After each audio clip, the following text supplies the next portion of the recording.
고린도전서 6장 18절에서 20절 말씀 우리 같이 읽겠습니다. 음행을 피하라. 사람이 범하는 죄마다 몸 밖에 있거니와 음행하는 자는 자기 몸의 죄를 범하느니라. 너희 몸은 너희가 하나님께로부터 받은 바 너희 가운데 계신 성령의 전인 줄을 알지 못하느냐. 너희는 너희 자신의 것이 아니라 값으로 산 것이 되었으니 그런즉 너희 몸으로 하나님께 영광을 돌리라. 아멘. 고린도전서 39번째 시간입니다. 값으로 산 성전입니다. 우리가 지난 시간에 음행의 이야기에 대해서 살펴봤습니다. 이 음행의 이야기는 단순히 성매매 여성과 잠자리를 갖지 말라는 그런 이야기가 아니라고 그랬습니다. 그렇다고 그걸 해서도 하는 것도 안 좋다 그랬어요. 그거는 안 하는 게 좋습니다.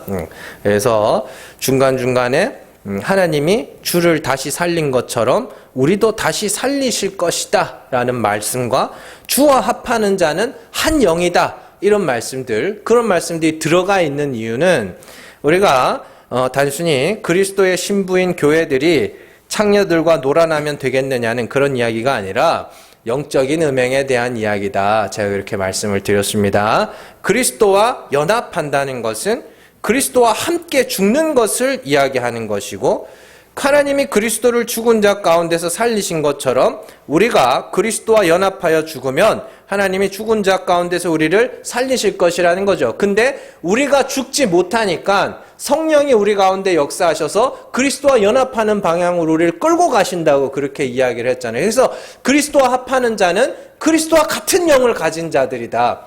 그런데 어떻게 해요? 창기와 합한다는 것은 다른 영을 주어 그리스도와 분리시키는 그 음행을 이야기하는 겁니다. 쉽게 말해서 나는 죽고 그리스도를 죽은 자 가운데서 살리신 하나님이 나도 살리실 줄을 소망해야 되는데, 그게 죽은 자를 살리시는 하나님의 권능 아래 있는 거 아닙니까? 근데 어떤 이들이 네가 살아야지, 네가 의로워야지, 야 네가 거룩해야지라고 그렇게 말하면 그게 영적인 음행이며 그게 창기와 합하는 거라 이렇게 이야기를 하는 것이죠. 그래서 그리스도와 합한 자는 그리스도와 한 영을 가진 것이고, 그리스도의 영은 뭐라 그랬어요? 하나님으로부터 온 영이다. 그리고 창기와 합한 자는 다른 영, 세상으로부터 온 영. 그러겠죠? 자, 그래서 오늘 말씀에 거기 18절. 자, 음행을 피하라. 사람이 범하는 죄마다 몸 밖에 있거니와 이렇게 돼 있죠. 그리고 음행하는 자는 자기 몸의 죄를 범하느니라 이렇게 해서 음행은 내 몸에 범. 그럼 뭐 내 몸에 내 몸에 안 짓는 죄는 또 뭐예요? 그게 아니라 액토스 소마, 에이스 소마 이렇게 돼 있어요. 그래서 이게 뭐냐면 액토스가 뭐냐면 밖에, 내 밖에, 내 몸 밖에 짓는 죄. 율법의 그런 죄들 있죠. 그런 죄들은 내 밖으로 짓는 죄지만 그 음행이라는 건 내 안에 짓는 죄야. 그래서 너희는 뭐라 그래요? 너희 안에 뭐 있다 그래요? 성령이 있다 그러죠. 그런데 그 다른 영을 받아서 그럼 어떻게 돼요? 내 안에다 죄를 짓는 거라. 이런 이야기가 되는 거예요. 그래서 이 단순히 자기 몸, 다른 죄는 막 살인이나 이런 거는 다른 사람을 죽이고 뭐 이렇게 그러는 건데, 음행은 그것도 뭐 어느 정도 한 맞다고 쳐주자고요. 맞다고 쳐주고, 근데 여기서 말하는 건 밖에와 안에 이야기예요. 그래서 너희 안에는 성령이 있잖아. 근데 그 음행은 뭐예요? 세상으로부터 온 영이 섞여버리는 거란 말이에요. 그러니까 네 안에 죄를 짓는 거지. 그러면 큰일 난다. 그러니까 그 음행은 하지 마라. 그런 이야기예요. 자, 그래서 결국 바울이 이야기하는 건 너희가 긍휼의 자리를 떠나는 것이 그리스도와 분리되는 것이며, 그 긍휼의 자리를 떠나게 하는 것이 뭐예요? 세상으로부터 온 영을 받는 것이며, 그게 진짜 음행이야. 그 이야기를 지금 하고 있는 거예요. 사람들은요, 창기들과 뒤엉키는 것은 요즘 세상에서는 세상도 그건 부끄러운 줄 알아요. 예. 그래서 예수 안 믿는 사람들도 그것은 나쁜 것인 줄 알고, 그래서 뭐 집창촌 같은데 혹은 이렇게 성매매가 이루어지는 곳에 출입하는 사람들도 그 사실이 들키면 세상 사람들도 부끄러워한다니까요. 바울이 진짜 말하고 싶은 것은 그리스도와 같은 영을 가진 사람들이 그리스도와 합하여 그리스도와 같이 죽었고, 이제 그리스도를 살리신 하나님이 나도 살리실 줄을 소망하면서 그 부활의 소망을 가진 그 자리에 있어야 되지 않느냐. 근데 지금 세상의 영을 따라, 세상이 말하는 그 하나님을 따라 어떻게 해요? 네가 살겠다 하면 어떻게 되는 거야? 그게 음행이지. 그 이야기를 지금 하고 있는 거란 말입니다. 자, 그래서 그리스도와 같은 영을 가진 사람들이 그리스도와 합하여 그리스도와 같이 죽고 하나님의 다시 살리심을 바라는 자가 되느냐, 아니면 다른 영을 받아 내가 살겠다고 하는 자가 되겠느냐. 그게 음행과 그리스도와 연합의 이야기란 말이에요. 오늘은 우리가 값으로 사신 바 되었다는 것이 무엇인지에 대해서 조금 구체적으로 살펴보도록 하겠습니다. 오늘 말씀 19절과 20절에 나오는 말씀이 너희는 너희 자신의 것이 아니라는 말과 값으로 산 것이기 때문에 너희는 하나님의 것이라는 말입니다. 자, 여기서 우리가 한 가지 알 수 있는 것은 값을 주고 샀다는 것은 하나님이 값을 주고 사시기 전에 나는 다른 누군가의 소유였다는 뜻이에요. 누군가의 소유였기 때문에 값으로 사오는 거 아닙니까? 그렇죠? 그래서 그리스도께서 값 주고 사심으로 우리는 비로소 하나님의 소유가 되었다, 이런 뜻이에요. 그러면 애초에 모든 인간들이 내가 내 소유였던 적이 있다는 거예요, 없다는 거예요? 없다는 겁니다. 내 소유였던 적이 없었다는 소리예요. 자, 여러분들 예를 들어서요, 중국이라는 나라는 개인 소유의 땅이 없어요. 모든 국가가 다 국가 소유입니다. 그래서 거기다 건물을 짓고 집을 짓고 하는 거는 땅을 임대를 받아요. 나라에서 땅을 임대를 받아서 빌려서 건물 짓는 거거든요. 근데 땅은 누구 거예요? 땅은 나라 거죠. 그래서 외국 기업들이 중국 갔다가 줄줄이 나오는 거예요. 이러니까 보고 이 기술이 좀 마음에 드네? 그러면 이제 이 땅 내 거니까 그 위에 있는 거 내가 먹을 거야. 이런 식으로 이제, 그래서 중국에 가가지고, 그래서 이제 외국 기업들이 줄줄이 이제 나오는데 기술 다 뺏기고 나와요. 돈도 다 뜯기고 나오고. 그러니까 내 땅에서 일해서 돈 번 거니까 세금 내, 더 내, 막 이렇게 돼버린다니까요. 그러니까, 그래서 이제 중국 사람들이 내 평생 소원이 뭔지 아세요? 예? 중국 사람들이 내 평생 소원이 내 땅 갖는 거예요. 내 땅 갖는 거라고요. 그래서 우리나라 같은 경우에는 지금 제주도가 시끄러웠죠? 근데 서울 시내에도 중국 사람 소유의 땅이 있습니다. 많습니다. 제주도도 많고. 그리고 우리나라보다 더 심각한 데가 어디냐면 호주예요, 호주. 호주 뭐 멜버른 뭐 이런 데 있잖아요? 그런 데 가면은 중국 사람들이 어떤 식이냐면 이렇게 시가지가 있잖아요? 그러면은 요 시가지에 둘레 있죠? 둘레 땅을 다 사요. 자기들이. 왜냐하면 도시라는 거는 자동적으로 팽창할 수밖에 없거든요. 그래서 도시가, 중앙 도시가 이렇게 있으면 이렇게 사요. 그리고 이 도시가 자동으로 팽창하게 되잖아요? 그럼 중국 사람들이 돈을 어마어마하게 남겨먹는 거예요. 우리나라도 지금 서울이 이렇게 점점 팽창해 가고 있죠? 예. 그거는 자연스러운 현상입니다. 그래서 서울 주변에 이렇게 땅 사놓으면은 언젠가는 이제 논한다고. 근데 점점 이제 폭이 넓어지면 이제 강원도까지 갈 거라고 그렇게 이야기를 하는데. 자, 그래서 중국 사람들이 자기 땅이라는 거를 소유해 본 적이 없어요. 그래가지고 다 외국에 가가지고, 외국에 가면은 어떤 나라는 외국인한테 땅을 못 팔게 금지하는 나라들이 많습니다. 근데 우리나라에서는 자치구, 이렇게 제주 자치구 구 이렇게 만들잖아요. 그래서 그런 데서 팔 수 있게 해놓으니까 막 중국 사람들이 벌떼같이 와가지고 땅 사놓고 막 그러잖아요. 그러니까 땅이라는 게 우리가 그냥 걸어 다니면 주인이 없는 것 같잖아요. 근데 다 주인이 있잖아요. 하다못해 길 하나에도 그래서 막 어떤 사람은 사유지에 길 내놓고 자기 사유지로 막 다니는 사람 보고 막 통행세 내라고 막 이러고 그러기도 하고 막 그러는데 마찬가지입니다. 우리는요, 우리 소유였던 적이 없어요. 여러분들이 믿기지 않으시겠지만 우리는 우리 소유였던 적이 단 한순간도 없습니다.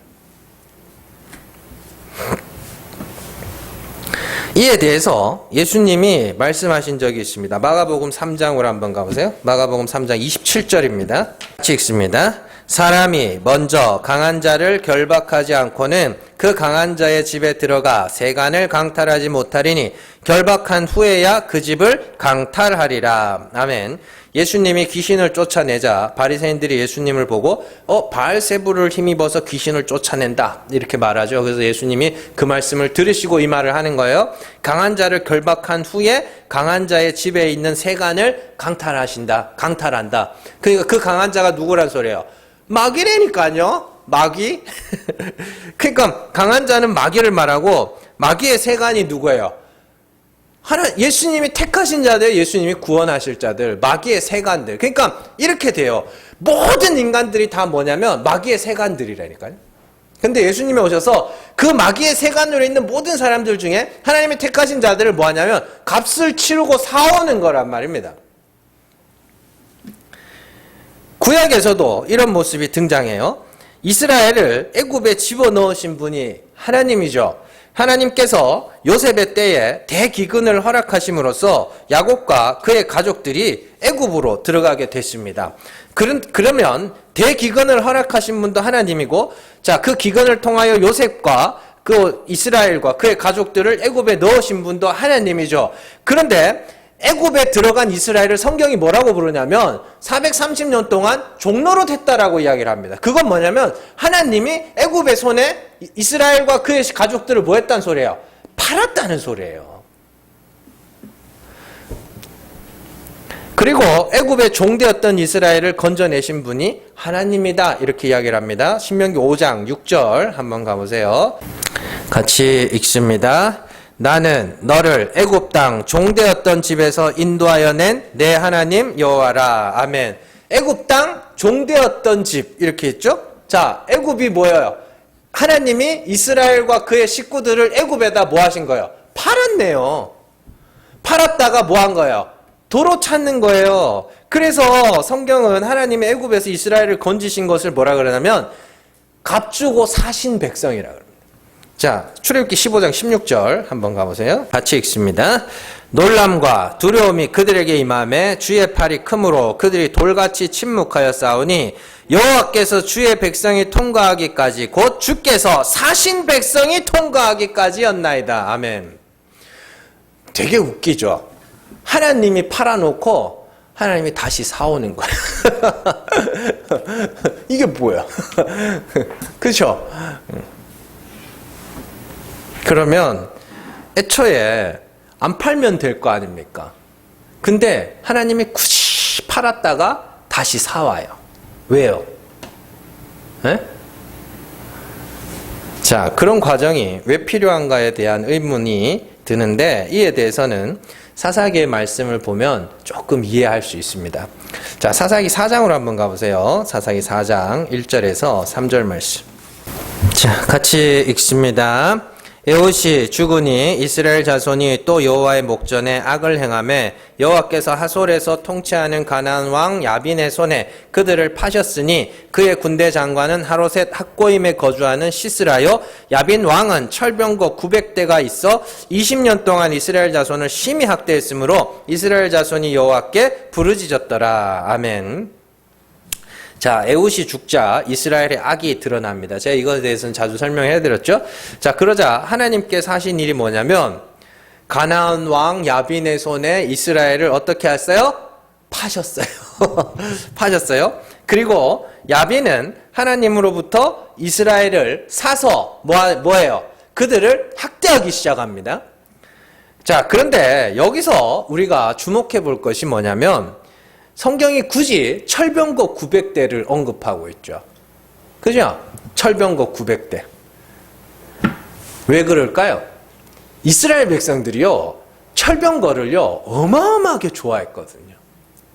그 2장인가 거기 나오죠, 가면. 오죽했으면은, 가나안 정복 전쟁 때 그 골짜기에 사는 자들이 철병거가 있었다 그래요. 그래서 하나님이 함께 하셨음에도 불구하고 그들을 쫓아내지 못하였더라. 이렇게 기록하고 있습니다. 그건 철병거가 하나님보다 더 강해가지고 그들이 막, 하나님도, 철병거는 내가 어떻게 못하겠다. 그렇게 말씀하신 것이 아니라 이스라엘 백성들이 하나님이 함께 하셨음에도 그들을 몰아내지 못할 만큼 철병거라는 것을 너무너무 갖고 싶었다는 뜻입니다. 꼭 갖고 싶은 거, 너무 갖고 싶은 거. 그런데 철병거가 너무 좋은데 그 앞에 하나님이 철병거 900성을 가진 사람을 보내는 거예요. 가나안 왕 야빈을. 그리고는 그 앞에서 뭐하게 해요? 학대를 당하게 하죠. 그리고는 그들이 그 학대받음으로 말미암아 여호와께 부르짖게 됩니다. 자, 그런 후에 하나님은 그들을 다시 사오세요. 자, 사사기 4장 23절에서 24절로 한번 가보세요. 같이 읽습니다.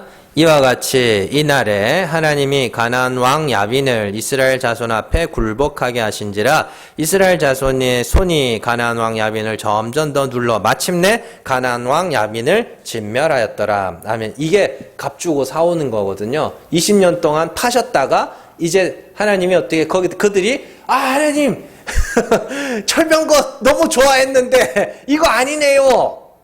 그런 다음에 그들을 어떻게 해요? 다시 사오시는 거예요. 자, 그 결과 이스라엘 백성들은 철병거보다 하나님을 더 사랑하게 되고 그 하나님을 찬송하게 됩니다. 자, 사사기 5장 그 바로 뒤에 1절에서 3절 같이 읽습니다. 이날에 드보라와 아비노함의 아들 바락이 노래하여 이르되 이스라엘의 영솔자들이 영솔하였고 백성이 즐거이 헌신하였으니 여호와를 찬송하라. 너희 왕들아 들으라. 통치자들아 귀를 기울이라. 나 곧 내가 여호와를 노래할 것이요 이스라엘 하나님 여호와를 찬송하리로다. 아멘. 이렇게 돼 있죠. 자, 결국 하나님이 대적의 손에 이스라엘을 파신 후에 그들을 다시 사오시는 이유는 하나입니다. 하나님만 좋아하도록 하기 위해서, 하나님만 사랑하도록 하기 위해서 그들이 사랑하는 다른 것들에게 하나님이 넘겨주시는 거예요. 그걸 한번 살아봐! 갔다가 실컷 당하고 어떻게 해요? 걸레짝처럼 됐을 때 다시 사오시는 거예요. 하나님, 내가 갈 데가 없네요. 더 나아가서 절대로 하나님에게서 떨어지지 않도록 하기 위해서. 많은 이유가 있습니다. 자, 예를 들어서 이런 거예요. 자, 아들이 우리 아빠가 너무 싫어. 딸들이 요즘 그렇게 아빠를 싫어한다며요. 딸들이. 아들들은 좋아하는 척이라도 하는데 딸들은 이 사춘기 딸들은 아주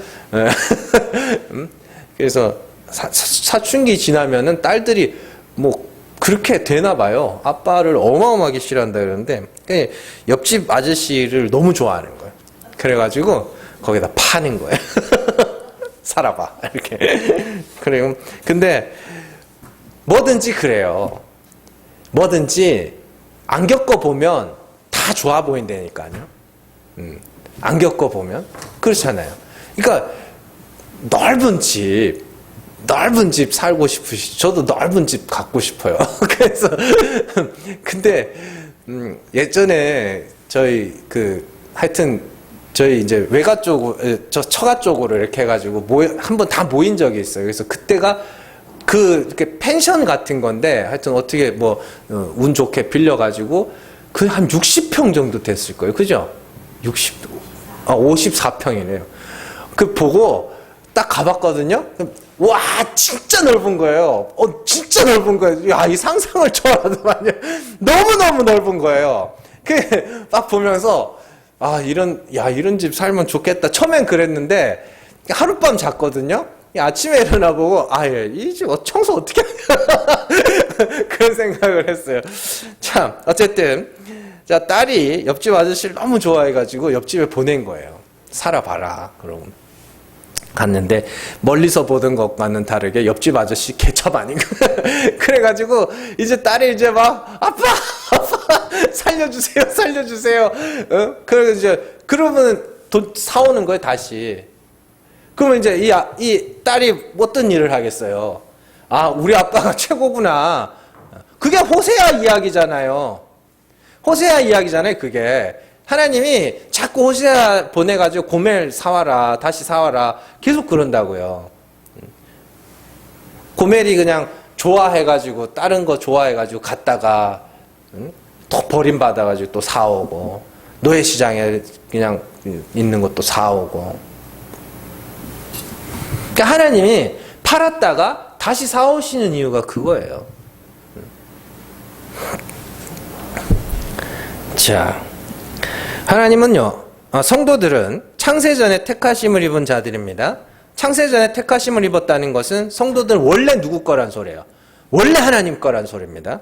그리고 원래 하나님의 것인 성도들을 하나님은 하나님의 은혜만 바라고 의지할 수밖에 없도록 하기 위해서 하나님이 하시는 일이 뭐냐면 마귀의 권세 아래로 파는 거예요.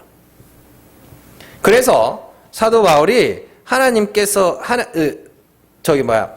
그리고 원래 하나님의 백성인 자들은, 택하신 자들은, 하나님께로서 난 자들은 원래가 하나님의 은혜만 의지하고 바라야 할 자들입니다. 원래 그런 자들입니다. 그래서 사도 바울이 하나님께로서 난 자들의 면면을 이야기하면서 굉장히 초라한 사람으로 묘사를 하고 있죠. 그래서 고린도전서 1장 26절에서 31절 한번 가보세요. 읽습니다. 형제들아, 너희를 부르심을 보라. 육체를 따라 지혜로운 자가 많지 아니하며 능한 자가 많지 아니하며 문벌 좋은 자가 많지 아니하도다. 그러나 하나님께서 세상에 미련한 것들을 택하사 지혜 있는 자들을 부끄럽게 하려 하시고 세상에 약한 것들을 택하사 강한 것들을 부끄럽게 하려 하시며 하나님께서 세상에 천한 것들과 멸시받는 것들과 없는 것들을 택하사 있는 것들을 폐하려 하시나니 이는 아무 육체도 하나님 앞에서 자랑하지 못하게 하려 하심이라. 너희는 하나님으로부터 나서 그리스도 예수 안에 있고 예수는 하나님으로부터 나와서 우리에게 지혜와 의로움과 거룩함과 구원함이 되셨으니 기록된 바 자랑하는 자는 주 안에서 자랑하라 함과 같게 하려 함이라. 아멘. 30절에 보시면은 성도들을 향해서 너희는 누구로부터? 하나님으로부터 났다 그래요. 그럼 하나님으로부터 났어요. 그러면 하나님으로부터 난 자들은 어떻단 소리예요? 하나님이 택하신 자들이란 뜻이고 창세전에 택하신 자들이란 뜻이고 그들의 면면이 이 역사 속에서 그들의 면면이 어떻다 그래요? 육체를 따라 지혜로운 자가 많지 않고 능한 자가 많지 않고 문벌 좋은 자가 많지 않고 어리석은 자고 막 이렇게 막 나오죠. 이게 뭐 단순하게 못 배워가지고 막 이렇게 그런 이야기가 아니라 하나님의 은혜 아니면 아무것도 아닌 자들이라는 소리예요. 성도들은. 그리고 하나님이 마귀의 권세 아래로 팔았다고 하는데 정확하게 말하면 하나님이 그런 자들을 창세전에 택하신 자를 어디다 파냐면 율법 아래다 팔아요. 그래서 우리는 태어나는 순간부터 율법 아래 팔려 있다니까요. 그래서 율법 아래서 모든 인간들이 다 뭐하냐면 내가 영생에 이르러야지, 천국이 있다면 내가 내 힘으로 가야지, 내가 착하게 살아서 가야지, 모두 그런 인식을 갖고 있다는 소리입니다. 근데 중요한 건 뭐냐면 하나님이 택하신 자들은 그게 될 수가 없도록 만들어놨어요.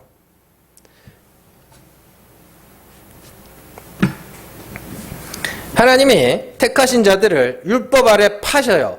그래서 이 택하신 백성들은 원래가 지혜롭지도 능하지도 귀하지도 않고 도리어 천하고 멸시받고 없는 것들이라, 원래 그런 자들이라 율법 앞에만 갖다 놨다 그러면 자꾸만 뭐하냐면 죄가 드러나기 시작하는 거예요.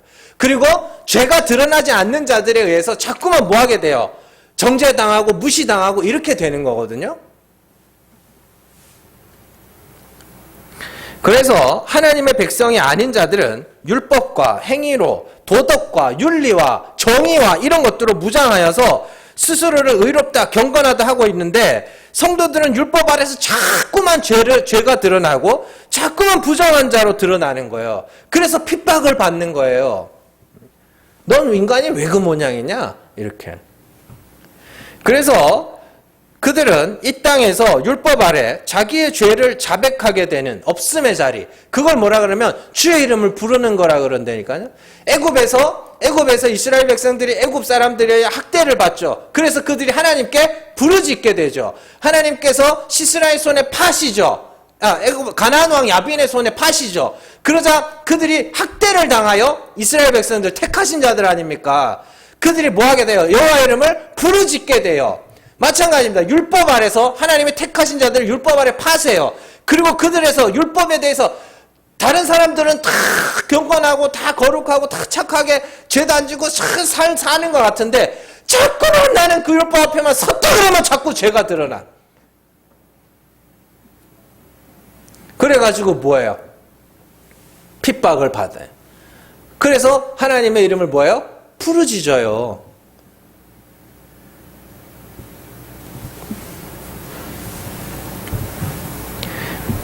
그렇게 택하심을 입은 자들이 자신의 죄와 허물로 말미암아 하나님의 이름을 부르는데 그들은 어떻게 된다고요? 주의 이름을 부르는 자는 구원을 받으리라.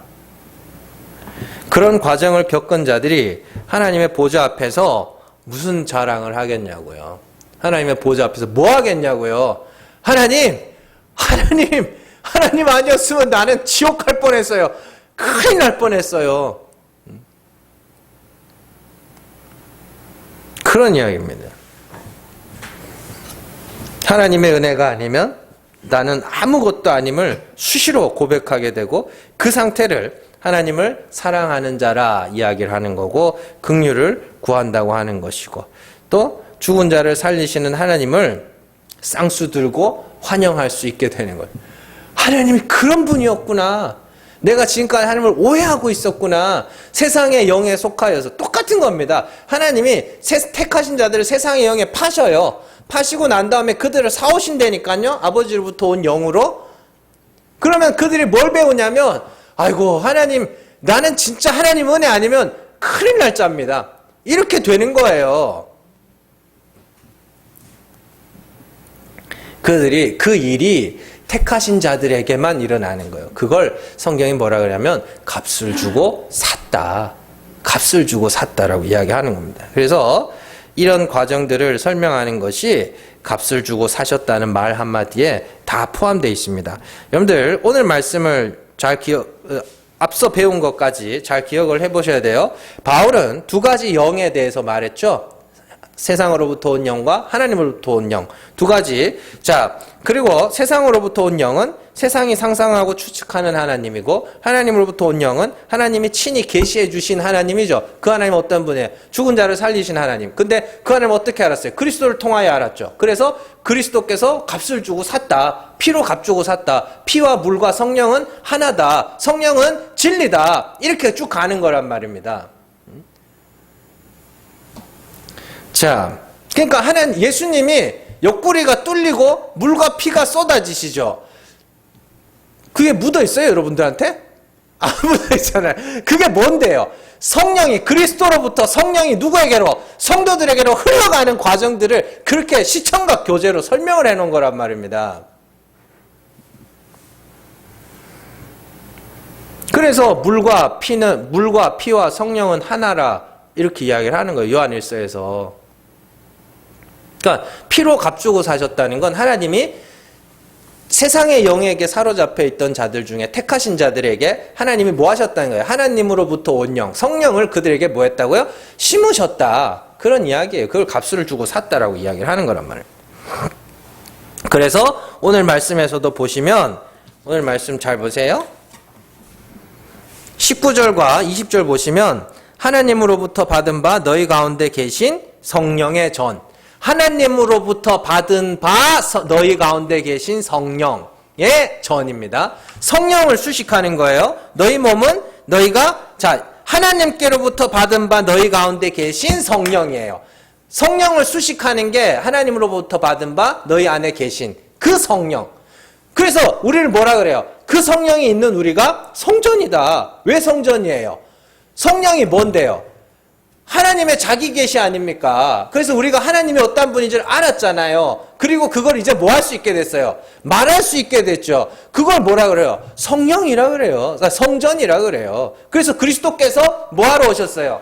아무도 하나님을 본 사람이 없으되 아버지 품에 독생하신 하나님께서 그 아버지를 나타내셨다. 우리가 그의 영광을 보니 은혜와 진리가 충만하더라.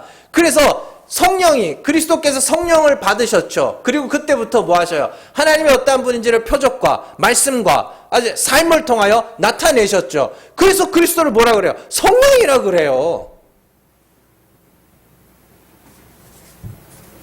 그래서 근데 나타내셨는데 아무도 못 알아봤죠. 아무도 못 알아보고 그 성령, 그 그리스도를 죽였죠. 그러자 어떻게 해요? 그거 봐라. 너네가 스스로 눈으로 보고 귀로 들어서 알 수 있는 자가 아무도 없지. 이제는 뭐요? 성령이 너희 안에 들어가서 깨닫게 할 거야. 그런 이야기입니다. 그래서 여러분들이 성령을 받았다. 그건 1차적으로 성령을 통해 하나님이 어떤 분인지를 알았다는 것이고, 그 성령이 여러분들 안에서 하시는 일이 뭐예요? 그리스도와 연합하게 하는 것. 그건 하나님과 화목하게 되는 거 아닙니까? 하나님이 죽은 자를 살리시는 분이시고 성령이 우리를 죽은 자로 가르쳐 가시며, 그래서 내가 죽은 자임을 알고 하나님의 긍휼을 구하게 됐을 때 그 상태를 화목이라고 하고, 그걸 뭐라 그래요? 평안이라고 이야기를 하잖아요. 아무 일 없는 평안이 아니라 둘의 관계가 좋은 상태, 관계가 딱 그래서 집안에서도 부부 남편하고 아내하고 이렇게 탁 맞을 때 있잖아요. 이렇게 딱 맞아가지고, 그래서 막 이렇게 둘이 좋아가지고 저거 이렇게 되면은 그 가정이 뭐예요? 평안한 가정이라고요. 조용한 가정은 어떤 가정이에요? 둘 중에 하나죠. 네. 냉전, 폭풍전야. 하나만 걸려라 이러면서 하나만 걸려라 이러고 있다가 그 조용하잖아요. 그걸 평안이라 그래요? 그러니까 아니지. 네. 자, 그래서 세상으로부터 온 영 아래 속해 있다가 이제 뭐가 됐어요? 성령이 와서 참 하나님이 어떤 분인 줄 알고 그 하나님과 화목하게 됐네요. 그걸 값주고 사셨다. 어디로부터? 세상으로부터 온 영으로부터, 하나님으로부터 온 영으로 값주고 사셨죠. 그런데 다시 그리로 가려 그러면 그게 뭐예요? 음행이라니까요. 그게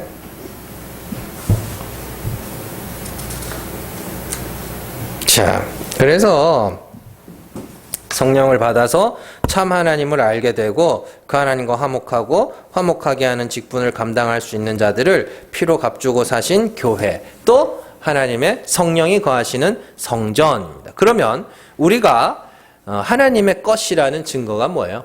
하나님의 것이라는 증거가 뭐예요? 그러면 성령이 거하시는 것이 하나님의 성전이고, 성령이 거하신다는 증거는 1차적으로 우리가 하나님을 안다는 것이죠. 하나님이 어떠한 분인지를 알게 되었다. 아니, 다들 그럽니다. 하나님은 죽은 자를 살리시고 무에서 유를 창조하시는 분이다. 그거 다 알아요. 외운다니까요, 다. 근데 그게 무슨 말인지를 알아야 되는 거 아닙니까? 무슨 말인지를 아시잖아요, 여러분들은. 예, 그걸 뭐라 그러면 성령 여러분들 안에 있는 증거예요. 첫 번째. 그리고 성령으로 말미암아 뭐 하게 돼요? 화목하게 되죠. 하나님과. 그럼 하나님과 화목한 자는 어떤 자예요? 내가 죽은 자이며 하나님이 다시 살려주셔야 구원에 이를 수 있는 자라는 그 사실을 아는 자들. 그게 두 개째네요. 성령이 여러분들 안에 거한다는 증거이며 그것이 여러분들이 하나님의 것이라는, 창세전에 택하신 하나님의 것이라는 증거네요. 그죠? 결국에 하나님의 긍휼이 아니면 나는 구원에 이를 수 없습니다. 요 죽음을 죽는 자들, 그들이 하나님의 것이라는 증거고, 여러분들이 그게 성령이 거하시는 성전이며 성령을 따라 행하는 거거든요. 근데 세상의 영이 여러분들 안에 침투하면 어떻게 될 것 같으세요? 하나님 아니어도 나는 꽤나 괜찮은 사람으로 여겨지기 시작합니다. 그걸 자기를 사랑하는 거라 이야기를 해요. 성령은 분명히 에스겔에서 말합니다. 성령이 거하면 어떻게 된다 그래요? 자기를 미워하게 된다 그랬습니다. 자기의 허물과 죄와 가증한 행실로 말미암아 자기를 미워하게 된다 그랬어요. 그러면 세상으로부터 온 영은 나를 사랑하게 만들죠.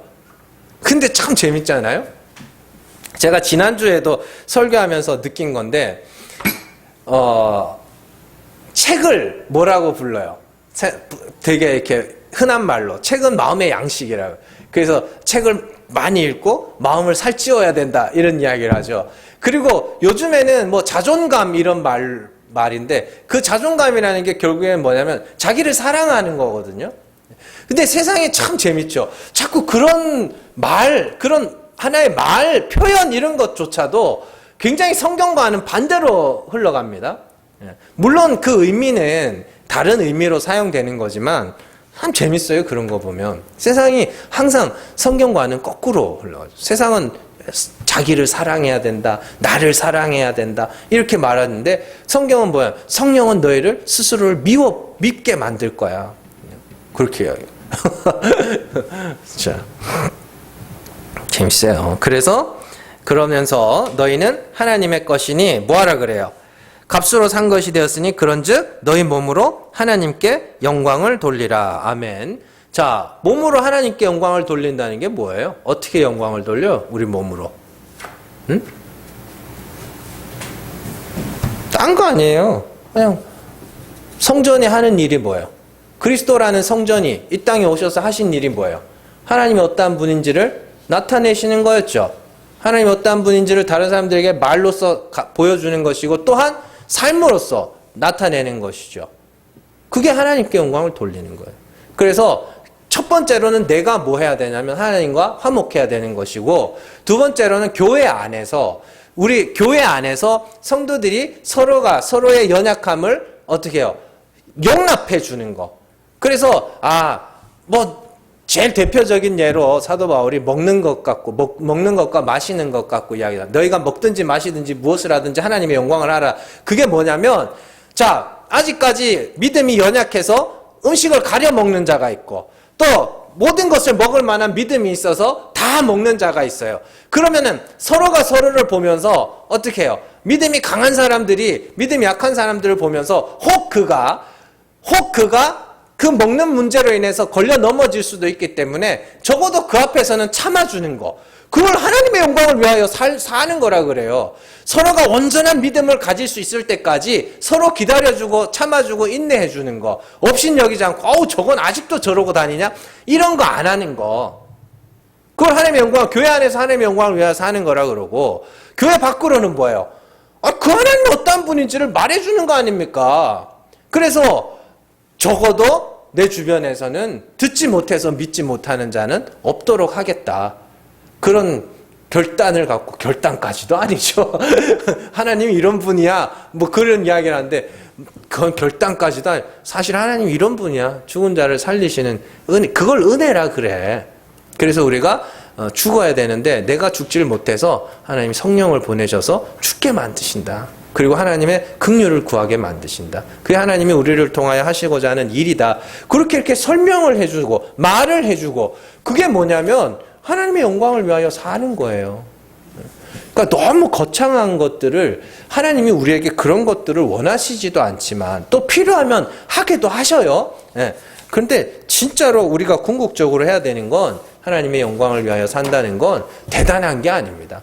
좀 서로 참아주고 교회 안에서 참아주고 아직까지 잘 몰라서 저러나 보다 참아주고 함부로 업신여기지 않고 교회 밖으로는 그 하나님이 어떠한 문제를 말해주면서 사는 거.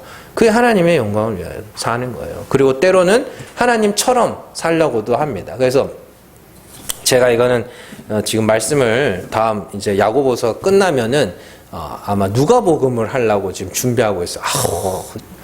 제가 지금 이 누가복음 연구한 지가 거의 뭐 야고보서 시작하면서부터 지금 뭐 연구를 꾸준히는 못했지만 이렇게 뜨문뜨문 이렇게 하고 있는데 막 너무 너무 어려워가지고 그런데 성경에 보면 너희가 하나님을 본받아서 살아라, 그리스도를 본받아서 살아라 이런 말씀들이 나옵니다. 그건 너희가 그렇게 안 살면은 하나님이 벌 준다 이런 이야기가 아니라 해봐야 돼요. 하나님께서 어떻게 그 아들을 내어주심으로 우리를 사랑해 주셨죠. 그래서 우리에게 너희가 서로 사랑해봐라 이렇게 이야기를 합니다. 그건 뭐냐면 그게 네가 받은 게 얼마나 큰지를 알려는 거예요. 뭔 말인지 아시겠죠? 우리가 그런 거잖아요. 자식이 또 자식을 낳아야 되잖아요.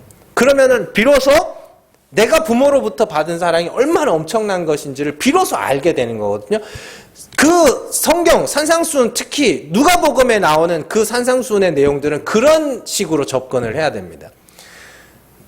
남에게 대접받고자 하는 대로 남에게 행하라. 이렇게 그 남이 하나는 하나님이라니까요. 하나님이 너를 대접한 준 것처럼 너희가 다른 사람들에게 해봐. 그래. 왜요? 네가 받은 게 얼마나 엄청난 것인지를 알아야 된다요. 그래서 우리가 예수님처럼 살아봐야 돼요. 하나님처럼 살아봐야 돼요. 말도 안 되는 일들을 보면서 용서도 해봐야 되고 참아도 줘봐야 돼요. 그게 하나님을 아는 자들이 그렇게 하나님처럼 살아보는 거거든요. 그래서 뭐 하냐면, 야, 하나님이 진짜 대단하신 거구나. 나 같은 죄인을 구원하신다는 것이 정말 대단한 거구나를 그 삶을 통해서 배우라는 이야기입니다.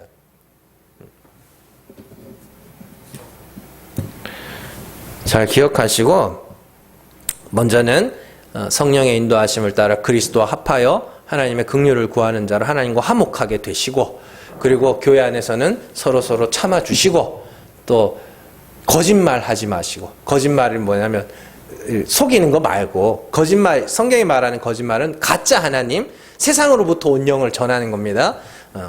그거 하지 마시고, 또 세상을 향해서는 참 하나님이 어떠한 분인지를 말해주면서 또 그걸 살아내 보면서 이렇게 하나님의 영광을 위하여서 살아가는 저 여러분들 되시기를 주님의 이름으로 축원합니다. 기도하겠습니다.